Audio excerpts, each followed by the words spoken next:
नमस्कार रसिक मित्र हो. आज आपण ऐकणार आहात दमा मिराजदार लिखित चल नाना चल ही विनोदी कथा. आपण जर चॅनलवर नवीन असाल, चॅनल अजून सबस्क्राईब केलं नसेल तर कृपया चॅनल सबस्क्राईब करा आणि लाईक शेअर करायला विसरू नका. कंपनीची बैठक रोज भरत होती आणि थोडा वेळ चालून मोडत होती.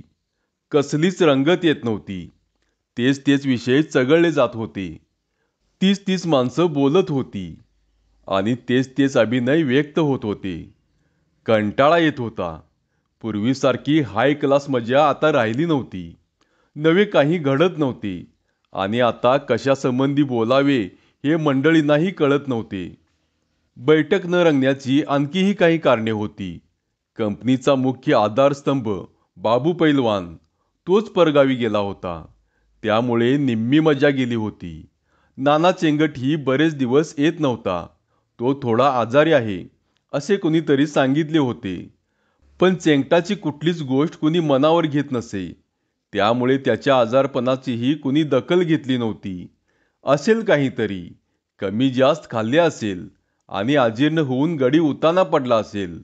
नाहीतर कुठल्या तरी उचापतीत हातपाय मुरगाळून घेतला असेल. दुसरे काय करणार? कारण काहीही असो, पण तो येत नव्हता. त्यामुळे बैठक आळणी वाटत होती. रोज मंडळी गणा मास्तरांच्या कट्ट्यावर जमत होती. चार दोन शब्द बोलत होती. बराच वेळ एकमेकांच्या तोंडाकडे पाहत मुकाट्याने काढत होती. कंटाळा कंटाळा आला होता.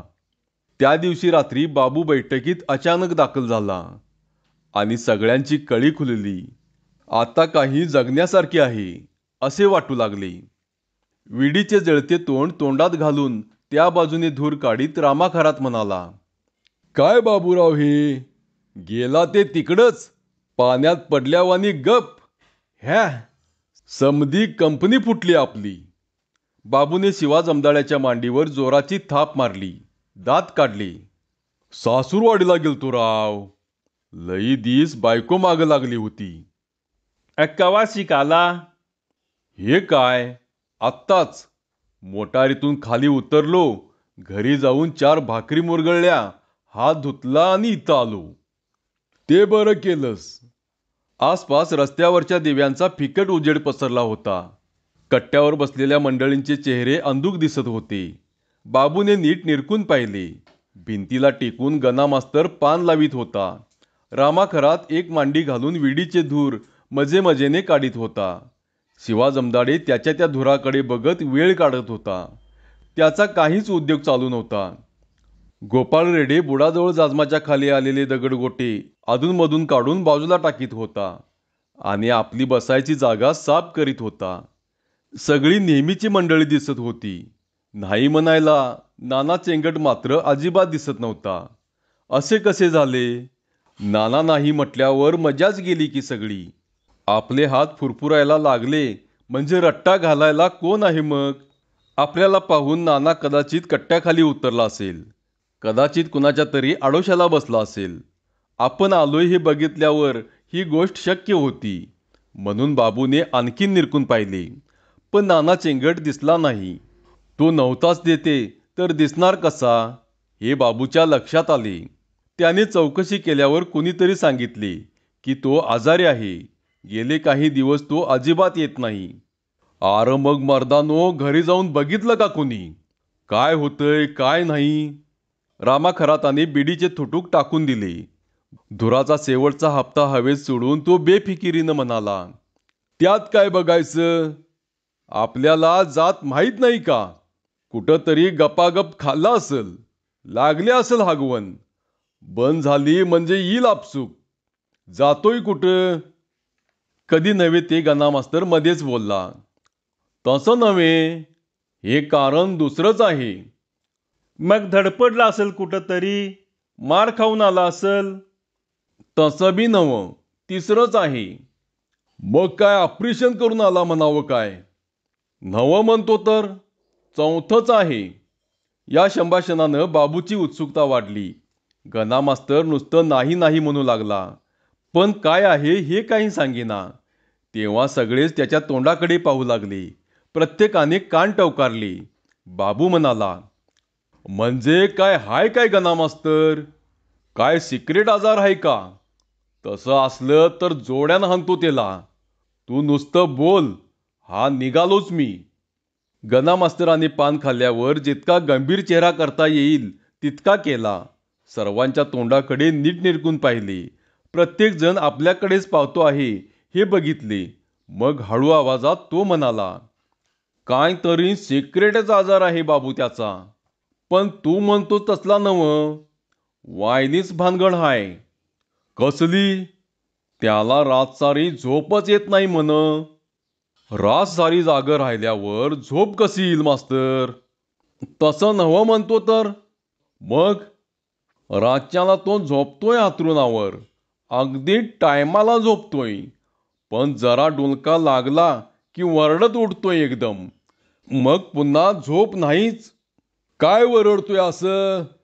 शिवा जमदाड्यानं उत्सुकतेनं प्रश्न केला. बाबू रागावला. अरे झोपेतनं वरडत उठलं मनुष्य म्हणजे काय वरडायचं? आई आई मेलो मेलो असंच वरडणार.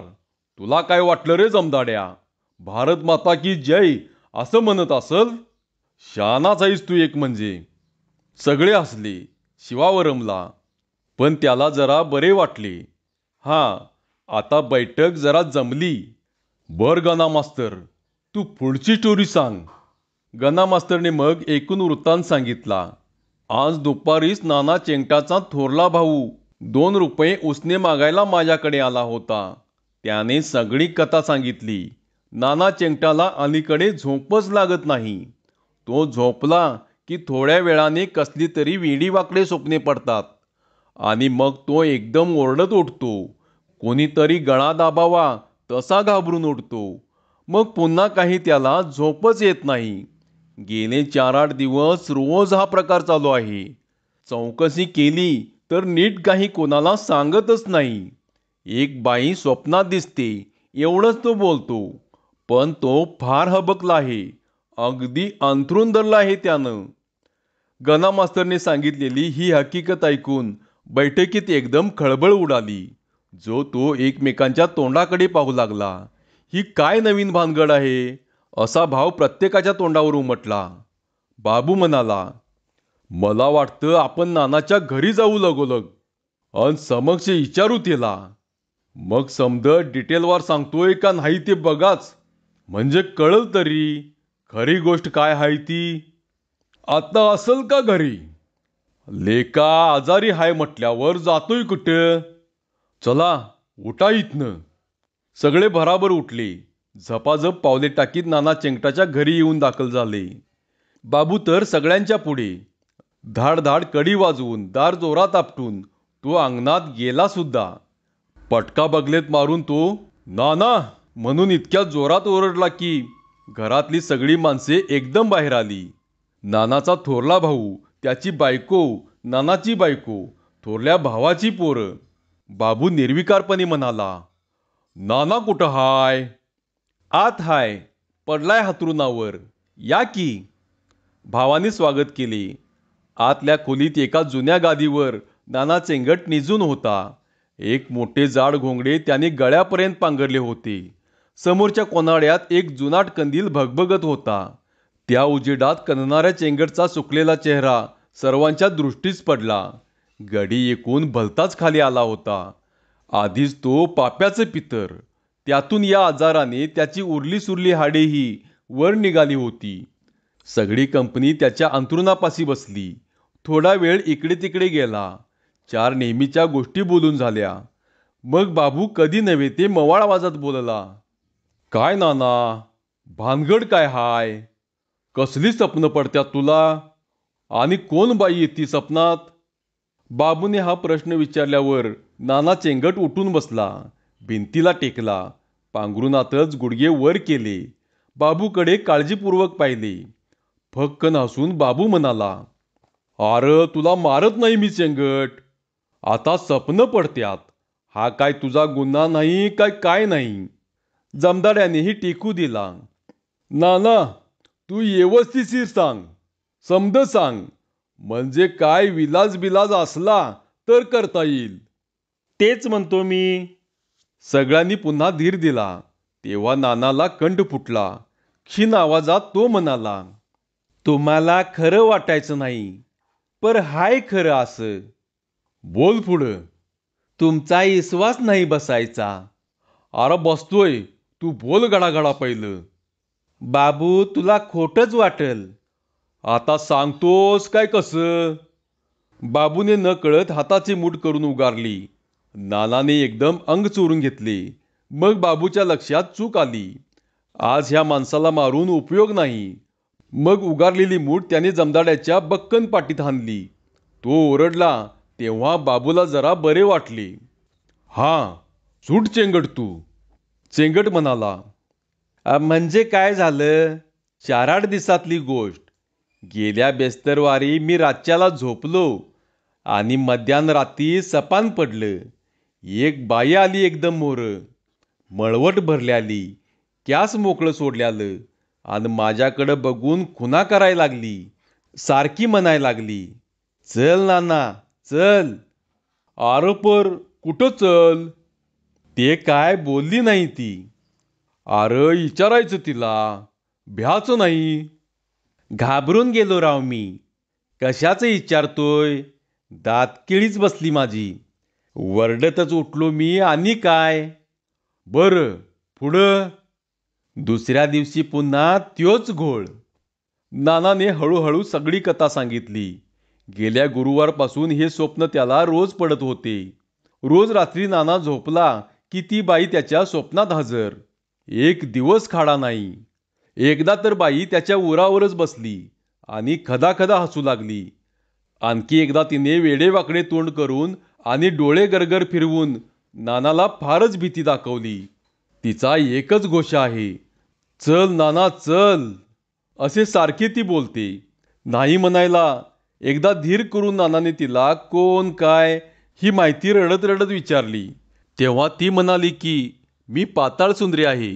मी रोज कुणाच्या तरी स्वप्नात जात असते. परवा ती अशीच कुणाच्या तरी स्वप्नात गेली आणि तो मनुष्य झोपेतच साप चावून मेला. त्यामुळे ती त्याच्या स्वप्नात अडकून राहिली आहे. तिला बाहेर पडता येत नाही. ह्याच्या स्वप्नातून त्याच्या स्वप्नात, त्याच्या स्वप्नातून तिसऱ्याच्या स्वप्नात अशी ती सारखी भटकत आहे. अशीच ती चुकून नानाच्या स्वप्नात आली आणि आता ती हालतच नाही. चल नाना चल म्हणून ती नानाला खुना करत बसली आहे. तुला घेतल्याशिवाय आता जाणारच नाही असं म्हणत आहे. तिच्या भेसूर दर्शनाने नाना पार हबकला आहे. नुसती आठवण झाली की त्याच्या अंगाचा थरकाप होऊ लागला आहे. आता ह्या कर्माला काय करावे? ह्या लिगाडातून कसे सुटावे? नानाचे हे स्वप्न फारच विचित्र होते. असली गोष्ट कधी कुणाच्या ऐकण्यातच नव्हती. खरं का खोटं काही कळेना. शिवा जमदाडे पुढं सरकला. नाना, तुला सपान पडतंय का खरंच एखादी बाई येती? नीट विचार करून बोल. सपानच पडतंय. नानाने मुंडी हलवली. नाहीतर हडळबिडळ येत असेल एखादी आणि ती बसत असेल तुझ्या उरावर. हडळ म्हटल्यावर तर नानाला फारच भीती वाटली. त्याचे हातपाय लटालटा कापू लागली. त्याने पुन्हा पुन्हा मान हलवून निषेध व्यक्त केला. छा छा, हाडळीला काय उद्योग नाही का दुसरा माझ्याकडे यायला? तू भिवू नकोस नाना. अरे हाडळ असेल ना तर आपल्याकडं पॉवरफुल देवऋषी हाय. तो मिनिटात त्याला पळवून लावतोय. तू नुसतं व्हय म्हण. सगळ्यांनाच ही गोष्ट पटली. गावात नुकताच एक नवीन देवऋषी आला होता. चांगला जबरदस्त होता. कुठलेही भूतपिशाच ताबडतोब पळवून लावण्याची ताकद त्याच्यात होती. एकदा तर एकाला डबल भूत लागले होते. तेही त्याने हाकलले होते. म्हणून वदंता होती. हाडळी तर त्याच्यासमोर उभ्याच राहत नसत. एकदम किंकाळी फोडून पळ काढत असत. नानाला दिसणारी बाई स्वप्नातली नसून हाडळ असेल तर काम सोपे होते. म्हणून सर्वांनी परोपरीने नानाची समजूत घालण्याचा प्रयत्न केला. पण नाना काही कबूल होईना. तो सारखा स्वप्नातली बाई, स्वप्नातली बाई हेच घोकत राहिला. आता बाबूला बळ चढले. तू मर्दा लई पेदरट चेंगट. एक थोबाडी ठेवून द्यायची. चिनान पळाली असती. तू बाई बघितली नाहीस म्हणून बोलतोस. एवढं बोलून नानाने तोंड चिमणेवढे केले. ही मस्करी करायची टाईम नाही बाबांनो. कसंही करा आणि मला वाचवा हिच्यातनं. मंडळी गंभीर झाली. चेंगटाचे दुखणे खरे आहे हे सर्वांना मनोमन पटले. अशा संकटाच्या वेळी त्याला मदत करायला पाहिजे यात शंकाच नव्हती. त्या भयंकर बाईच्या तावडीतून त्याला सोडवले पाहिजे. बाबू गंभीरपणे म्हणाला, चेंगट, तू काय बी काळजी करू नकोस. मी असं करतो, आजपासनं हिथंच झोपायला येतो.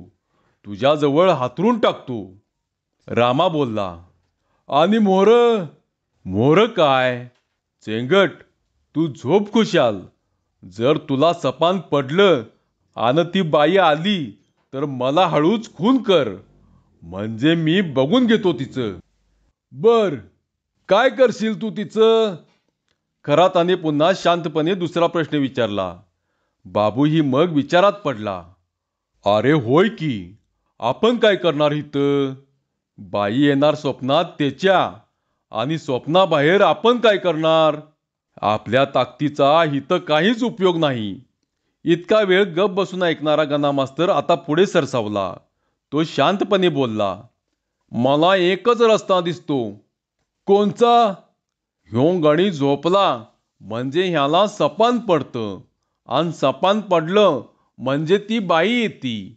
होय ना? होय. मग आपण असं करू. कसं? रातच्याला त्याला झोपूच द्यायचं नाही. सर्वांनी रोज इथं जमायचं, गप्पा टाकायच्या, पत्ते खेळायचे, रातभर जागायचं. मग कशी येईल बाई? मग ह्यो दिवसा झोपल आणि दिवसा आली तर? ते मागणं बघू. सध्याच्याला तर हा विलाज करून बघू. 8 दिवस, जास्ती नाही. सर्व मंडळींनी गणा मास्तराच्या या सूचनेवर थोडा वेळ चर्चा केली. सगळ्यांनाच ही योजना पटली. नानाला रात्रभर जागच ठेवायचं. तो झोपलाच नाही तर मग स्वप्न कसं पडेल आणि ती बाई कशी येईल? सगळाच मुद्दा निकालात निघेल. नानालाही ही कल्पना बरी वाटली. त्यानेही मान हलवली. गणा मास्तराने नानाच्या भावाला बोलावून ही कल्पना त्याच्याही गळी उतरवली. आणि मग रोज रात्री इथं जागरण करायचा बेत पक्का झाला. पहिल्या दिवशी सगळी मंडळी उत्साहाने गोळा झाली. कुणी अंथरूण पांघरून आणले, कुणी पत्ते आणले. नानाच्या बायकोने पितळी पितळी चहा करून दिला. तो ढोसून जागरण सुरू झाली. रात्रभर त्यांनी नानाला झोपूच दिले नाही. एवढेच नव्हे तर अंथरुणावर थोडे आडवेही होऊ दिले नाही. बसून बसून त्याचे अंग ताटून गेले. चांगले फटफटले. उन्हे ओसरीवर आली. तशी मंडळी एक एक हल्ली आपापल्या घरी गेली. नानाला जागरण झाले होते. त्याचे डोळे चुरचुरत होते. पण स्वप्न न पडल्यामुळे त्याच्या तोंडावर जरा तजेला होता. दिवसा त्याला न कळत डुलकी लागली, पण कसलेच स्वप्न पडले नाही. त्याला चांगली झोप लागली. मग मात्र त्याला खरोखरच हुशारी वाटली. हा उपाय नामी होता. रात्री जागावे आणि दिवसा झोपावे, म्हणजे ते वाईट स्वप्नही पडायला नको आणि ती पाताळ सुंदरीही पुन्हा दिसाय नको. असे काही दिवस नेमाने केले तर तिला स्वप्नात यायलाच मिळणार नाही. मग चरपडत ती निघून जाईल. करती काय मग, मिट्टा? दुसऱ्या दिवशी रात्री पुन्हा मंडळी जमली. तेव्हा गणा मास्तराने उत्सुकतेने विचारले, काय रे बाबा, दिवसा काही घडामोड? नाना उत्साहाने म्हणाला, दिवसा काही नाही. टवळी अजिबात आली नाही. अरे येईलच कशी? बरोबर नाक दाबलंय तिचं. त्या दिवशी रात्री पुन्हा जागरणीचा कार्यक्रम झाला. दिवसा न झोपलेली काही मंडळी पेंगू लागली. तेव्हा बाबूने पाठीत दणके घालून एकेकाला जागे ठेवले. ते दणके बघून नाना आपोआपच जागला. उजाडेपर्यंत गप्पा मारीत पत्ते खेळत राहिला. तो झोपलाच नाही. अर्थातच कसलेही स्वप्न पडले नाही आणि त्या भयंकर बाईचे दर्शनही झाले नाही. दिवसा त्याने पुन्हा डुलक्या घेतल्या. कसलेही स्वप्न नाही, काही नाही. मग मात्र नानाला खरोखरच हुरूप चढला. आता आपली जवळजवळ सुटका झाली असे त्याला मनोमन वाटू लागले. अशा आणखी 2 रात्री गेल्या. नानाला हळूहळू गुण येऊ लागला. पण एक एक मंडळी कंटाळू लागली. नानाबरोबर रोज रात्री आपल्यालाही जागरण होऊ लागले आहे आणि त्यामुळे रोज दिवसभर आपल्यालाही झोपा काढाव्या लागत आहेत, हे सर्वांच्या ध्यानी येऊ लागली. हे असे आता किती दिवस चालायचे? दिवसा आपल्या कामधंद्याला काही वेळ पाहिजे का नको? पण अजून बाबूचा उत्साह कायम होता. इतर मंडळी थोडी पेंगली तरी तो जागाच राहायचा. पेंगणाऱ्या मंडळींना हलवून हलवून, मारून ठोकून जाग करायचा. 4 दिवसांनी त्यालाही डोळे उघडे ठेवणे जड जाऊ लागले. मग गणा मास्तरने सरळ भजनी पार्टीच बोलावली. त्यांच्या टाळ कुटण्याने आणि संगीत आरडाओरड्याने ही मंडळी तर जागी राहिलीच, पण नानाची सगळी गल्लीच खडबडून उठली. त्यांनाही जागरण घडू लागले. रात्रभर नुसता गोंधळ होऊ लागला. जवळपासच्या लोकांच्या तक्रारी, भांडणे यांचा गदारोळ उडला. नानाचे हे विचित्र दुखणे सगळ्या गावाला ठाऊक झाले. या 8 दिवसात नानाची तब्येत मात्र सुधारली. त्याला पुष्कळच बरे वाटू लागले.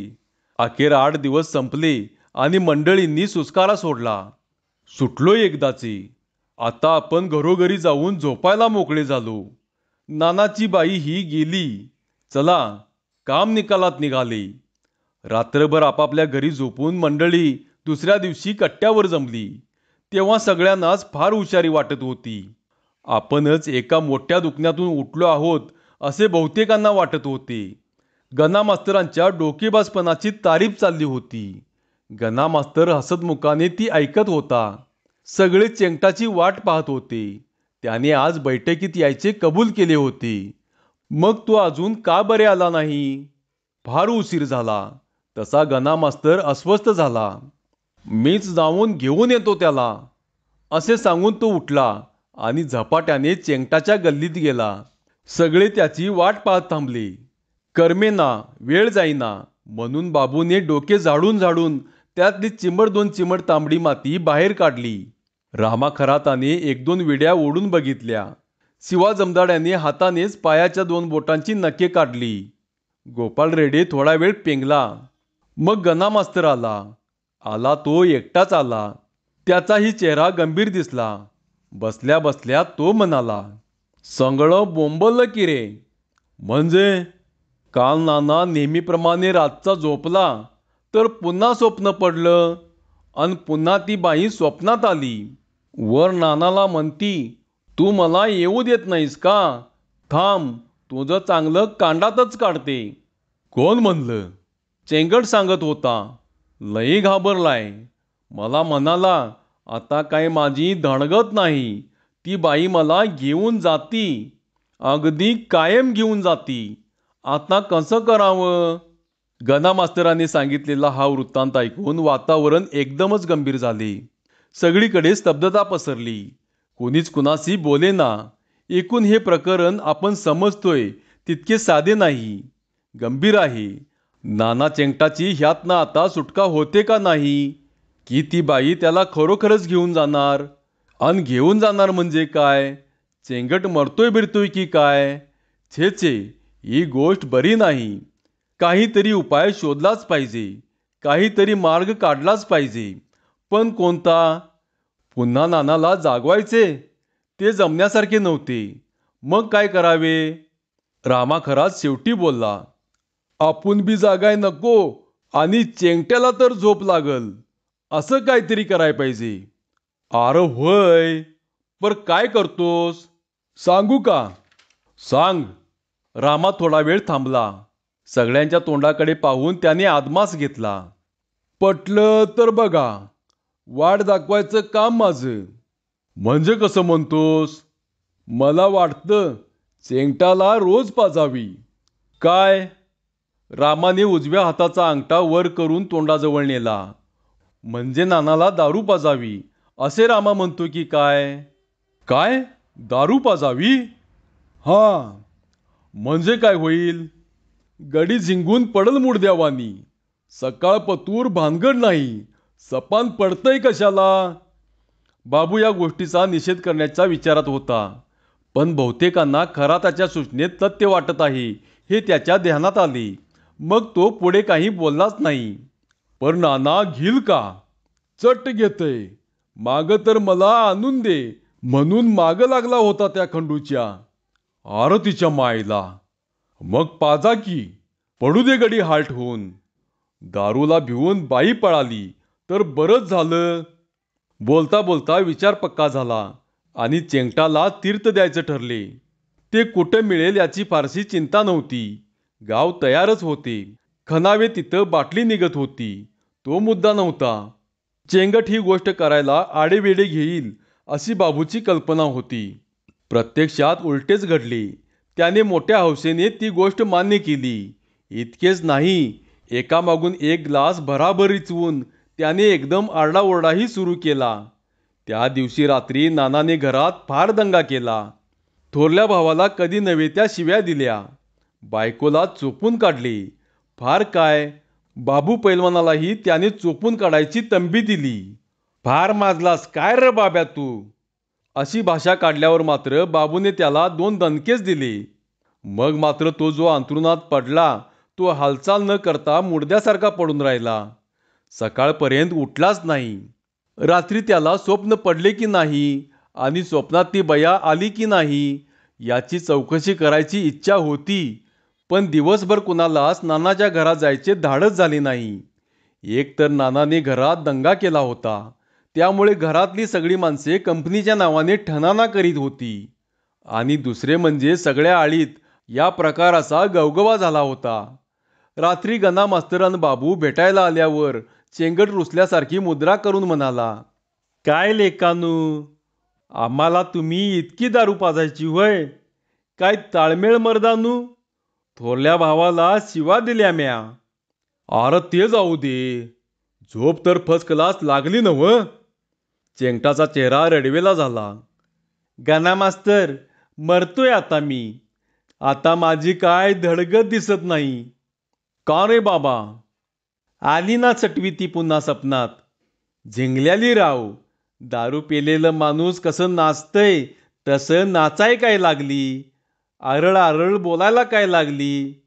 धुमाकूळ नुसता. अंगावरचं कपडं काय काढायला लागली. आ? बाबूला आश्चर्य वाटले. मग सांगतोय काय? मी डोळं घट्ट मिटून घेतलं. जोर जोरात वराडतीया. चल नाना चल. खाडकन उतारली राव माझी. पुन्हा रात सारी मी जागाच. गणा मास्तर बाबू सगळेच विचारात पडले. हे प्रकरण भलतेच विचित्र होते. काही करा, बाई काही हालत नाही. ह्या नानाला कसल्या पेसात धरलंय तिनं. आता यातनं त्याला सोडवायचा कसा? आपण तर बाबा हातच टेकले.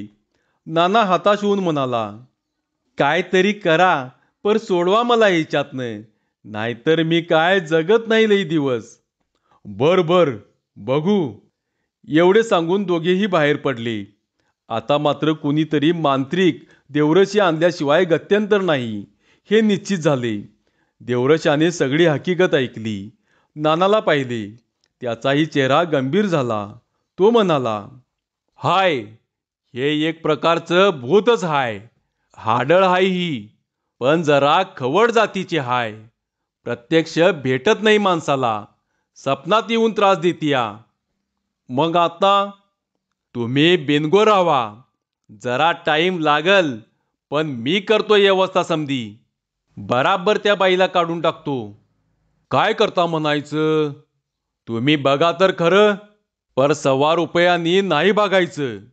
रुपये 101 मोजावं लागत्याल. काय असल ते देऊ, पण गुण आला पाहिजे. दमादमानं येईल.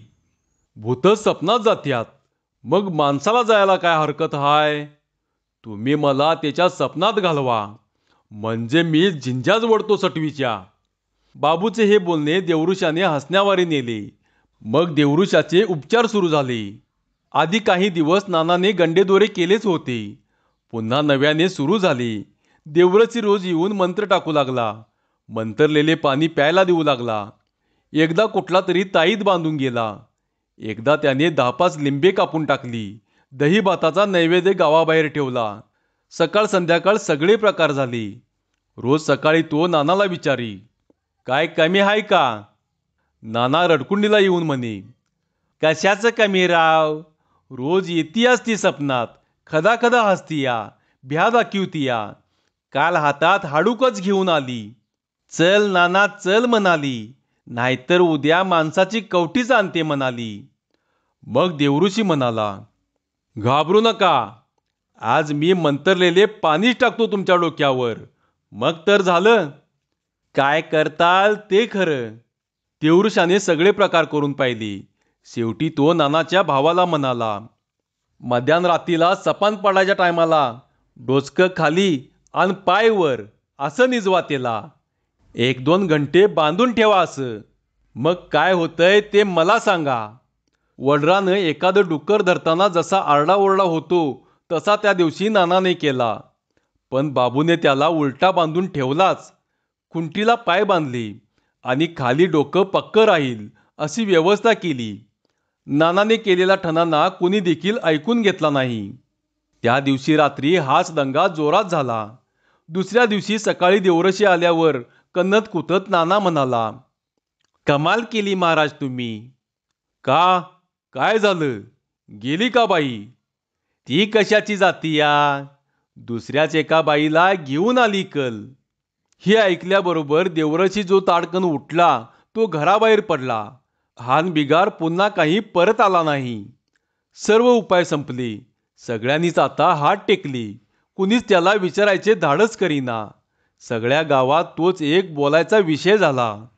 नाना मात्र रोजच्या रोज ओरडत राहिला. तीच तक्रार करीत राहिला. मला कुणीतरी वाचवा असं म्हणत राहिला. असे 4-8 दिवस गेले. मग बाबूच्या डोक्यात एकदम सनक आली. रात्रीच्याला चेंगटाला बाहेर काढून तो म्हणाला, हे बघ, आपल्या ह्या गुणगुळ्याच्या माळावर मारुतीचं देऊळ हाय. मी दर शनिवारी जात असतो तिथं. पर त्याचं काय? आज तू मध्यान रात्रीला एकट्यानं तिथं जायचं. मारुतीला उलट्या 11 प्रदक्षिणा घालायच्या. उलट्या घातल्या की मारुती राया खवाळतोय. त्याला साकडं घालायचं. बाई म्हटली की त्याचं डोचकं उठतंय. बराबर काम होतंय तुझं.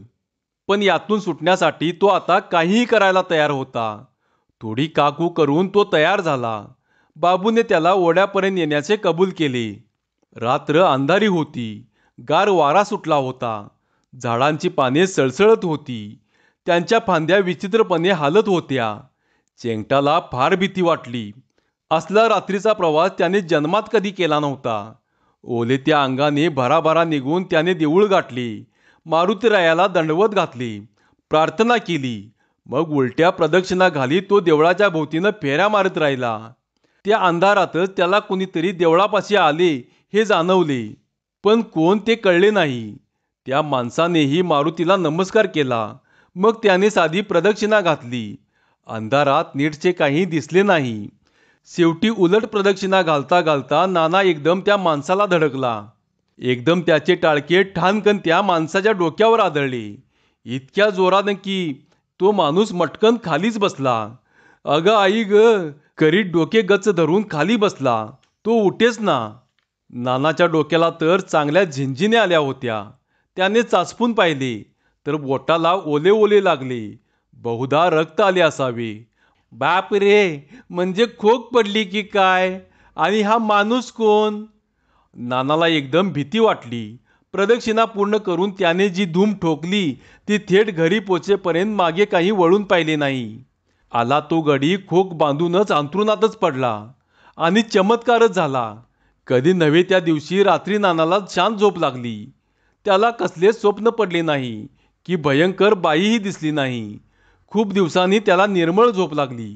मग 1 दिवस गेला, 2 दिवस गेले, 4 दिवस गेले, पण नानाला स्वप्न पडलेच नाही. ती बाई कधी स्वप्नातच आली नाही. 4 दिवसानंतरची गोष्ट. नेहमीप्रमाणे बैठक भरली होती. नाना चेंगट ही डोक्याला पट्टी बांधून हजर होता. आपण कशा प्रदक्षिणा घातल्या आणि कशी खोक पडली हे त्याने सविस्तर सांगितले. तेव्हापासून ते भयंकर स्वप्न पुन्हा कधी पडलेच नाही हेही वर्णन करून सांगितले. मग शेवटी तो म्हणाला, कसं काय बाई एकदम यायची बंद झाली, काय पत्त्या नाही? नाही आली एवढं खरं. सगळी मंडळी शांतपणे त्याची कथा ऐकत होती. सगळे उत्सुकतेने त्याच्या तोंडाकडे बघत होते. नानाला त्यामुळे फार बरे वाटत होते. गणा मास्तर मात्र ही हकीकत ऐकल्यावर गंभीर झाला. तो म्हणाला, नाना, टक्कर झालेला माणूस कोण हे कळलं का तुला? नाही, मी नाही चौकशी केली. कोण त्यो?